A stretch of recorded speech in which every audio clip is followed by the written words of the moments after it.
This insurance adjuster thought that it would be fair to offer to pay me less than half the cost of a $50,000 roof project. Let me think about that for a nanosecond. No.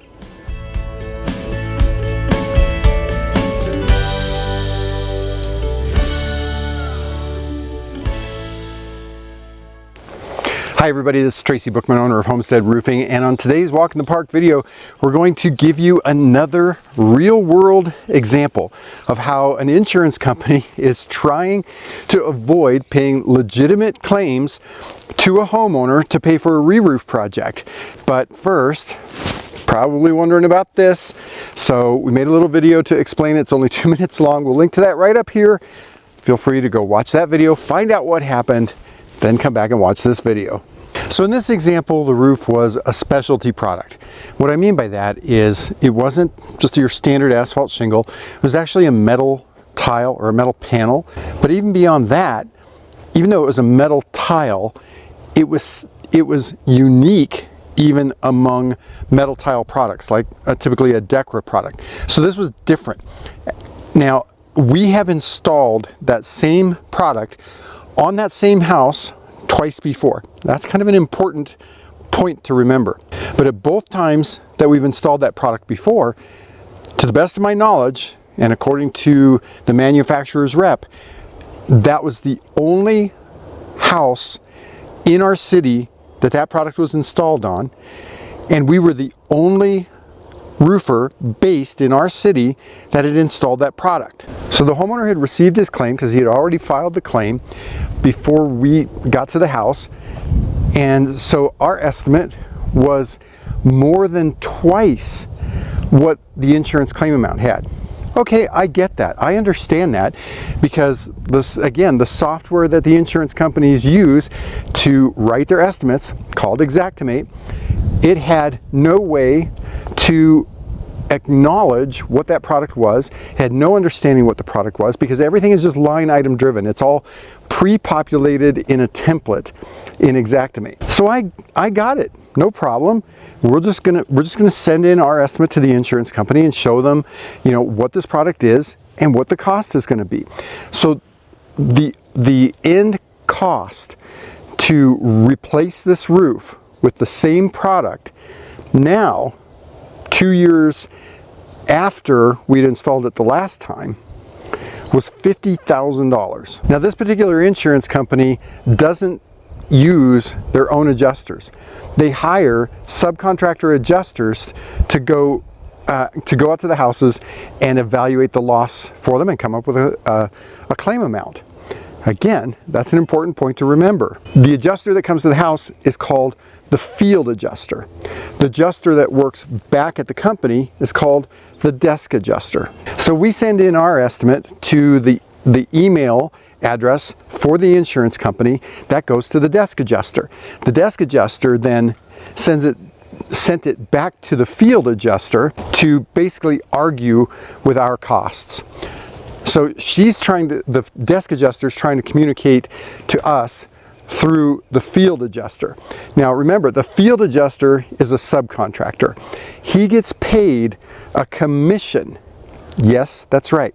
A commission based on the claim amount. So the longer that the whole process draws out, in all likelihood, the longer he has to wait to get paid his commission.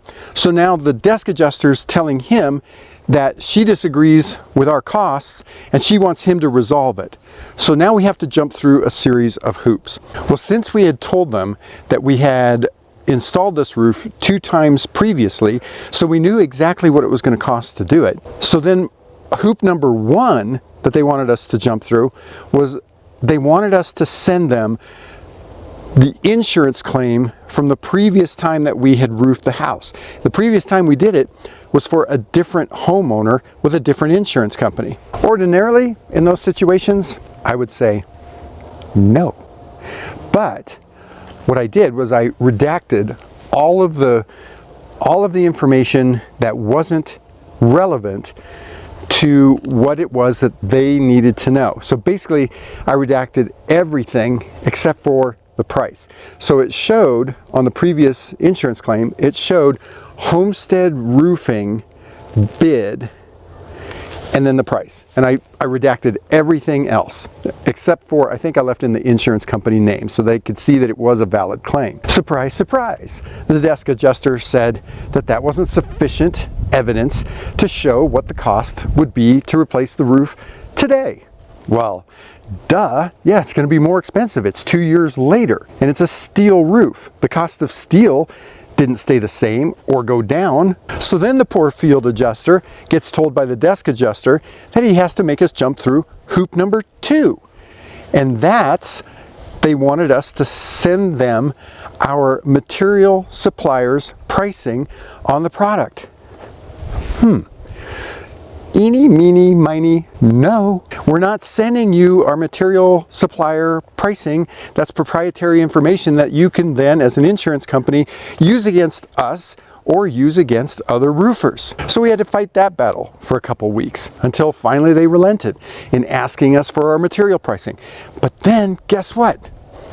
Hoop number 3. So hoop number 3 was that they wanted us to tell them how much we pay our labor crew, because they wanted to find out, you know, what the hourly rate was that we're paying them. This old man, he said, no, we're not giving you any of our pricing. We're not giving you what our costs are. Now, this isn't just my decision. This is based on what my attorney told us to tell the insurance company, because again, this is proprietary information that insurance companies can use against contractors if they get that information. Well, guess what? They actually gave us one more hoop that we had to jump through. Hoop number 4. And this one was, they wanted us to get pricing from a different material supplier. Because they asked me, is this the, is that one supplier, is that the only supplier that sells this product? No. But the funny part about all that was, I knew that the other supplier that we use that sells that product, they sell it for much higher price. So when the insurance company asked us, well, we want you to get pricing from a different supplier, well, that was a no-brainer for me. So I sent them that, and the cost came out $5,000 more than what we had previously estimated it. So now by this time, the whole process has extended out by at least 8 to 10 weeks that the homeowner has a severely damaged roof. So finally I sent the adjuster, both adjusters, an email, and I said, look, this homeowner has tiles that because they got bent, they no longer interlock and they're lifting up. And so there is a good chance that if a strong wind hits this house, those tiles are going to start flipping off of there and potentially cause more damage, either because the tiles are hitting something else on the homeowner's property, maybe they hit something on another property. Maybe if those tiles start coming off and then there's moisture gets inside the house and causes damage. So I gave them that warning. And just probably a week later, guess what happened? They had another really big strong wind and tiles started coming off of there. I sent them an email and told them that that's what was happening. Guess what? Miraculously, they agreed to our costs to replace the roof, which I want to make sure that I add are reasonable, fair, and justified. So the fact that the insurance company finally relented says really one thing to me, that they knew that they had to pay this money, but they dragged their feet as long as they could, and the fact that they agreed to our cost shows our costs were correct. Because remember how we talked about appraisal in previous videos? The insurance companies can invoke appraisal too. So if they thought that we were trying to gouge them, or if they thought our costs were inappropriate or wrong, they can invoke appraisal and have the two appraisers show up at the house to decide what the true costs should be. But they didn't do that. They accepted our costs. And that's the way that it should be, because insurance adjusters don't have backgrounds in roofing most of the time. They don't understand how to install roofs. They don't understand what the components of a roof system are. And they're just going by what they've been trained to do on how to fill out a loss sheet. And that does not explain how to install a roof.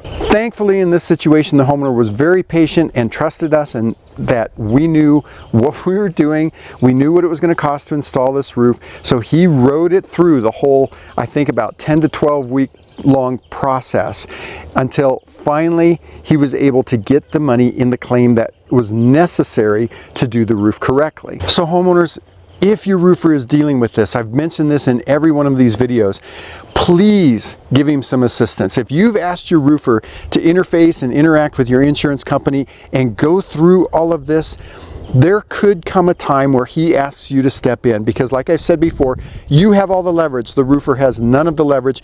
You're the one that's paying the insurance company. You're their customer. They want to keep you. So you may need to give the insurance company a call. You may need to send them an email, talk to a manager, or if necessary, you may need to go to appraisal. Like I say, we've talked about that before.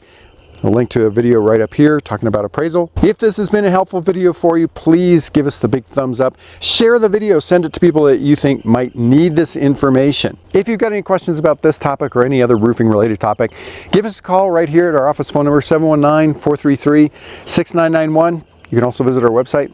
That's right down here, homesteadroofingcolorado.com. We've got a ton of information out there. Don't forget, all of the other videos in this series are all out there too. Leave a comment in the comments section down below.